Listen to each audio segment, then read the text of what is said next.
My daughter came home from college to visit but refused to sleep at home because I gave her bedroom to her cousin. I will sleep somewhere else, she screamed and threw her keys at me. I was really upset but didn't protest. A few days later she regretted it because I had been counting down the days. My daughter, Emma, was finally coming home. It had been months since I'd last seen her and I couldn't wait. She was in her final year of college, just 1 month away from graduation. After everything I had done to make sure she got through school without debt, without stress, without having to work herself into exhaustion, I just wanted to see her, hug her, celebrate how far she'd come. I knew she was busy with school. I knew that senior year was stressful. But I missed her. I missed our late night talks in the kitchen. I missed hearing about her classes, her dreams, even the small things, like how she had learned to make her own coffee instead of always buying Starbucks. She used to call me every day. Then it became every few days. Then once a week. No. Sometimes I'd go weeks without hearing from her. It wasn't that she was angry with me, at least I didn't think so. She was just busy. That's what I told myself. And now, finally, she was coming home. Just for a few days, but still. It was something. I wanted everything to be perfect. So the night before, I cleaned the house, stocked up on her favorite snacks, and set up the guest room for her. Her old room wasn't hers anymore. She had barely been home since she left for college, and with the rising costs of everything, I had to make a choice. My nephew Josh needed a place to stay. His parents, my brother and his wife, were struggling financially, and I knew how hard it was for a young man trying to get on his feet. At the same time, I was struggling too. I was a single mom. I had paid for everything: Emma's tuition, rent, books, food, expenses. I didn't want her to have to take out loans. I didn't want her to be drowning in debt after graduation. So I worked harder. I picked up extra shifts. I took out equity on my house just to help her. But even then it wasn't enough. Renting out Emma's old room to Josh helped more than I could say. It covered some of the mortgage. It gave me breathing room. And honestly, it made sense. Emma was barely here anymore. She had her own life, her own apartment on campus. Her room had sat empty for years. And yet I still felt nervous as I set up the guest room for her. The couch pulled out into a bed. It wasn't the same as her childhood bedroom, but I had added fresh sheets, extra pillows, even a vase with flowers to make it feel warm. It was temporary. Just for the visit. It would be fine. Right? The next evening I heard a car pull up. My heart leaped. I hurried to the door, smiling, excited. And then there she was. Emma stood on the doorstep, beautiful, grown up, different. She had changed in the last 4 years. She looked more confident, more put together. But her face as she stepped inside was tired. I reached for her suitcase. Here, sweetheart, let me. She shook her head, brushing past me. It's fine, Mom. I just need to lie down. My heart softened. She must have had a long drive. I smiled. Of course. I set up the guest room for you. She frowned. The guest room. I hesitated. Yes. Since Josh is staying in your old room now. The second I said it, I saw the shift. Her eyes snapped to mine. She froze. What? I swallowed. Josh is living here now. You know, my nephew? I needed the extra income and your room was empty, so. Her voice rose. You gave my room away? It's just a room, sweetheart, I said gently. You haven't used it in years. She dropped her bag and turned toward the hallway. I followed her as she stormed past me, shoving open the door to her old bedroom. Josh's things were there. His desk. His clothes. His life. She spun back toward me, furious. So what? I'm just a guest now. Emma, don't be like that, I said, trying to keep my voice calm. You have your own place now. Your own life. Josh needed somewhere to stay and I needed my room, she snapped. I thought I was coming home. I stared at her, heart sinking. This is still your home. She laughed coldly. No, it's not. Emma. She reached into her coat pocket, pulled out her house key and threw it at me. It hit my chest and clattered to the floor. I'll sleep somewhere else, she shouted, grabbing her suitcase. And then she was gone. I stood there for a long time. The key lay at my feet, glinting under the hallway light. I bent down and picked it up. My hands trembled. I heard Josh step into the hallway behind me. He had heard everything. Aunt Jo, he asked softly. Are you okay? I swallowed. Yeah. But I wasn't. I was hurt. I had worked so hard for her. Given everything. And the first time I did something for myself for my own survival, she acted like I had betrayed her. I had been looking forward to this for months. But instead of a happy reunion, my daughter had just walked out on me. And I had no idea when, or if she would be back. I was 18 when I found out I was pregnant. 18. Barely an adult. I remember sitting on the bathroom floor staring at the test, my hands shaking. I had no idea what I was going to do. My boyfriend at the time, Mark, was older, 23, and when I told him, I expected him to be shocked. Maybe nervous. But I never expected him to say, "You need to get rid of it." Not "we need to talk." Not "how do you feel about this?" Just a cold, simple fact. I was supposed to erase it. I don't even think I argued with him. I just walked out, packed my stuff, left him behind. Because in that moment I knew one thing with absolute certainty. This baby was mine. I had no money, no real plan. But I had Emma. And that was enough. From the moment she was born, she became my entire world. I didn't care that I had to work long shifts at a job I hated. I didn't care that I had to give up my dream of being an artist. Because nothing else mattered, only her. Every choice I made was based on what was best for Emma. It wasn't easy. I didn't have a husband. I didn't have family willing to help. So I did everything myself. I woke up at dawn to feed her, spent my lunch breaks running errands, worked late nights to afford diapers and baby food. And I never complained. Because she was my baby. And I wanted to give her the world. Maybe that's why I started spoiling her. I didn't mean to. I wasn't trying to raise a selfish child. But every time she asked for something, I felt guilty saying no. She didn't have a father. She didn't have a big family supporting her. So if she wanted the expensive shoes that all the other kids at school had, I found a way to buy them. If she begged for a new phone, I stretched my budget just a little thinner. If she cried about how all her friends were going to Disneyland and she was the only one who couldn't go, I made it happen. Even when I couldn't afford it. Even when it meant skipping meals so I could afford her Christmas presents. Even when it meant working overtime while she went on school trips without a care in the world. Because I wanted her to have a better life than I did. And for a while it felt worth it. She was happy. She loved me. She still hugged me every night before bed, still called me the best mom in the world. But the older she got, the more entitled she became. She stopped saying thank you. She stopped seeing the sacrifices. When she wanted something, it was never a question. It was an expectation. And I let it happen. Because how could I deny her anything when I had worked so hard to give her everything? When it came time for college, she had options. She could have studied locally, lived at home. It would have been so much cheaper. But she didn't even consider it. She wanted a fresh start in a new city. She wanted to live on campus, experience real college life. And when I told her I couldn't afford it, she looked at me like I had failed her. "You always find a way," she had said, frowning. "You've never told me no before." I had spent 18 years sacrificing everything for her. And she expected more. I tried. I picked up a second job. I cut down on my own expenses. But it still wasn't enough. So I did the one thing I never wanted to do. I took out a loan against the house. Just to make sure she had what she wanted. And she never even questioned it. She packed her bags, hugged me, and left. And for the first time in 18 years I was alone. At first she called a lot. She told me about her classes, her new friends. But as time went on, the calls became fewer and fewer. She was busy. She had a life now. She still needed money, of course. She still sent texts asking me to cover her rent, her books, her nights out. She never asked how I was doing. Never asked if I was okay. She just assumed I could handle it. And I did. Until I couldn't. The bills kept stacking up. The mortgage was higher than I could afford. And the house, which had once felt warm and full of life, now felt empty and too big. That's when Josh moved in. My nephew. He had always been a good kid. Polite, considerate, responsible. His parents had fallen on hard times and he needed a place to stay. It just made sense. I had a spare room that no one was using. And the extra rent helped me stay afloat. Josh wasn't like Emma. He didn't demand things. He offered to help around the house. He actually talked to me. And for the first time in years I felt like I had company again.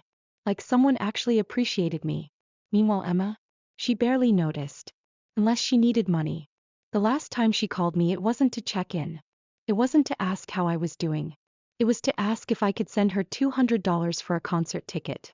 I had sighed and said, "Emma, I really can't afford that right now. She had scoffed. You can't afford anything these days, she muttered before hanging up. And that was it. I sat there staring at my phone, my heart aching. She had no idea. No idea how hard I was working. No idea that I had sacrificed my entire future for her. And worst of all, he didn't care. So when she came home for the first time in months, when she finally decided to visit, expecting everything to be exactly the way she left it, and when she saw Josh living in her old room and acted like I had betrayed her, I realized something. He had never seen me as a person. I was just her mother. Just someone who existed to give her everything she wanted. But now she was about to learn what it felt like to lose something. I sat in my empty living room, staring at the door my daughter had just walked out of. The house was silent. Except for me. I was crying. Not soft, quiet tears.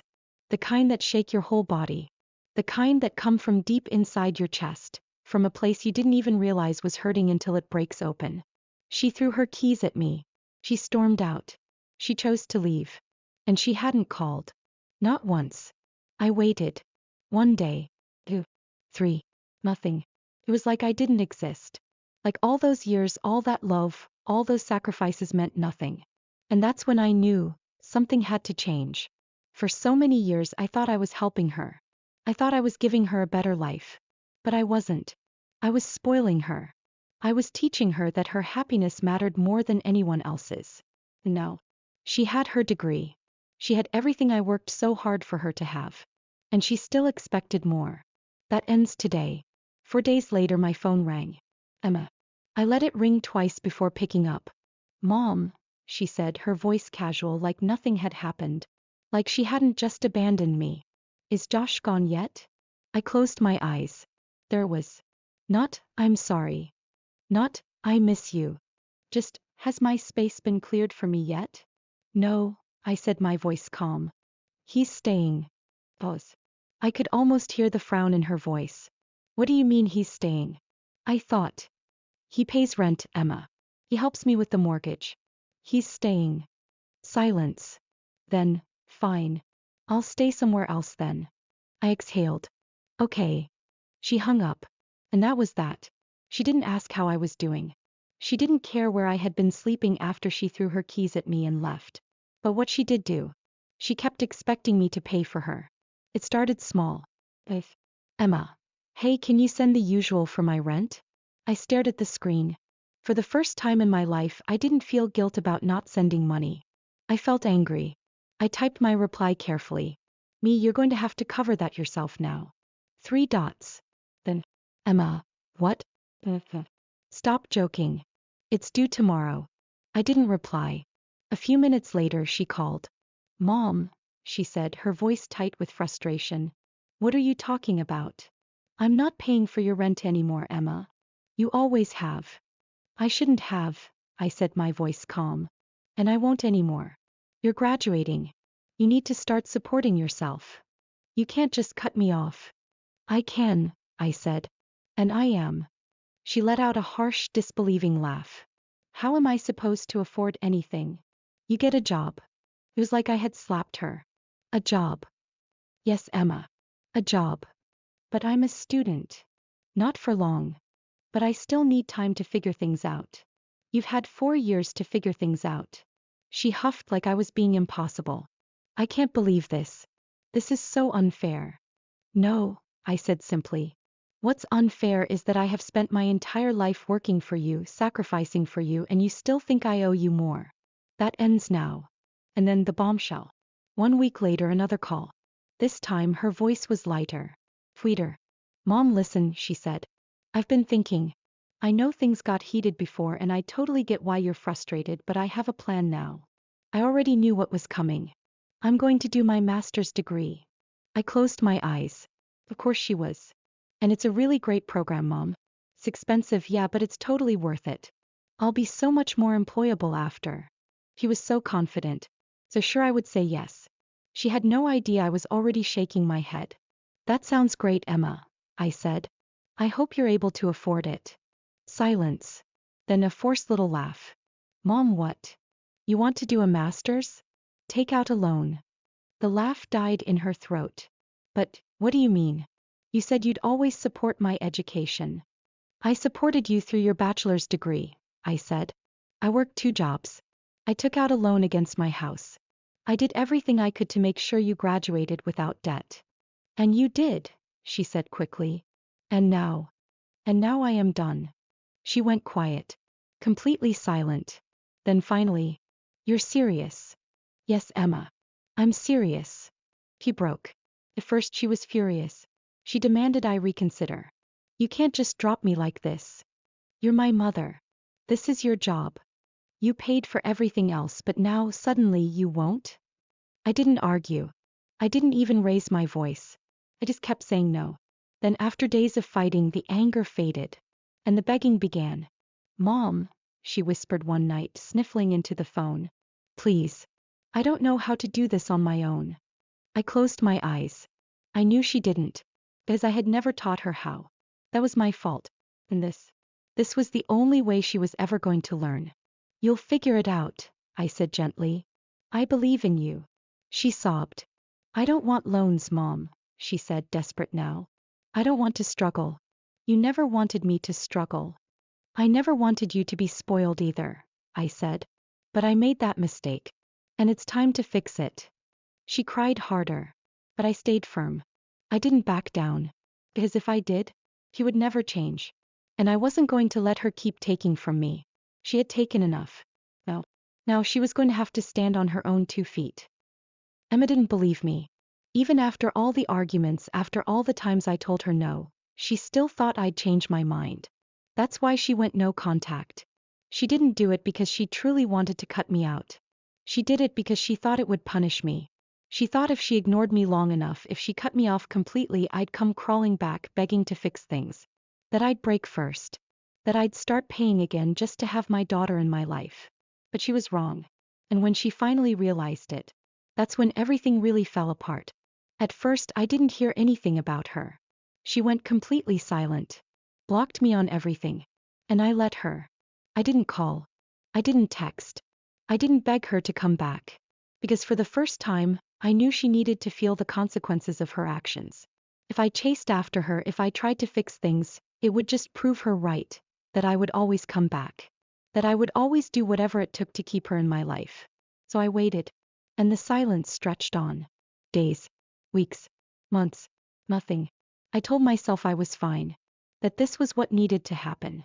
But in the middle of the night, when the house was too quiet, when I sat alone at the kitchen table staring at my phone, I missed her.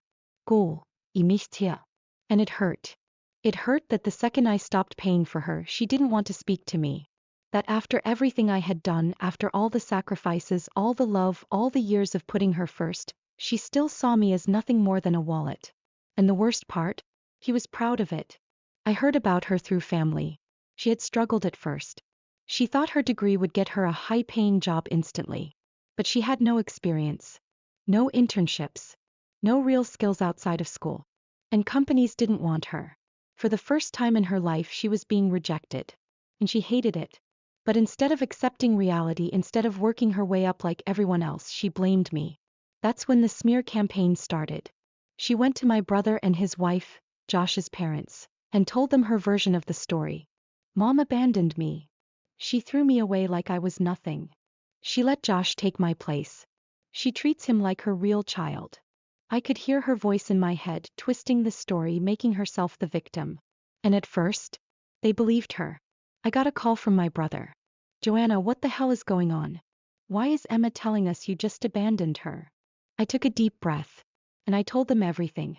I told them about the tuition, the rent, the luxury expenses. I told them how I had taken out a loan against my house just so Emma wouldn't have to work. How I had spent years working myself to exhaustion, sacrificing my own life so she could have a debt-free future. And how, the second I told her to stand on her own 2 feet, she cut me off like I was disposable. When I finished, there was a long silence. Then my brother let out a low sigh. Joe, I'm sorry.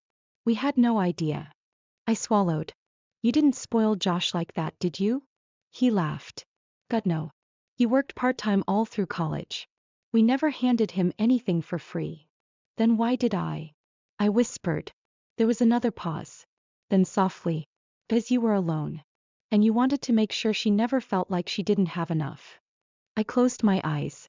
I had spent my entire life trying to make up for the fact that Emma didn't have a father. I had spent everything I had trying to protect her from struggle. And all I had done was make her incapable of surviving on her own. Maybe it's time she learns, my brother said gently. I nodded even though he couldn't see me. Yeah, I said. Maybe it is. Emma stayed no contact. Not just with me but with everyone. She didn't just cut me off, she cut off my brother, my sister-in-law, even Josh. Because they didn't take her side. Because they didn't fall for the lies. So she pretended she didn't need any of us. She acted proud. Like she was standing on her own, thriving without me. But she wasn't. She was working low-paying temp jobs, barely making ends meet. And I knew that because my sister-in-law had run into her by accident. She looked exhausted, Joanna. Like she hasn't slept in weeks. She's struggling. I stayed quiet. Aren't you going to reach out? She asked. I exhaled. No. Because Emma had made her choice. And so had I. Instead of chasing my daughter, I focused on myself. For the first time in decades, I could breathe. I had time. I had money that was mine. I started painting again. It had been so long since I had picked up a brush. Since I had let myself be something other than a mother. And when I finally had my first art exhibition, I felt proud. Not just because my work was being shown, but because I had finally built something for myself. And that's when she walked in. Emma. She stood in the doorway staring at the paintings. And when she saw the self-portrait, a younger version of me holding a baby, she stopped. She read the plaque beneath it. A life put on hold. And I saw it happen. The realization. The understanding. The guilt. She turned, locking eyes with me across the room. She walked toward me, slowly, hesitantly. You painted these, she whispered. I nodded. He swallowed. I never knew you could paint. You never asked. She looked down. For a long time she didn't speak. Then, finally, in a small voice. Would you like to have dinner sometime? I studied her. She looked different. Less entitled. Less spoiled. More human. I didn't know if I could forgive her yet. But I did know this. I'll think about it. For the first time in her life, she nodded and accepted that answer. And maybe, just maybe, that was enough. Please let me know your thoughts in the comments.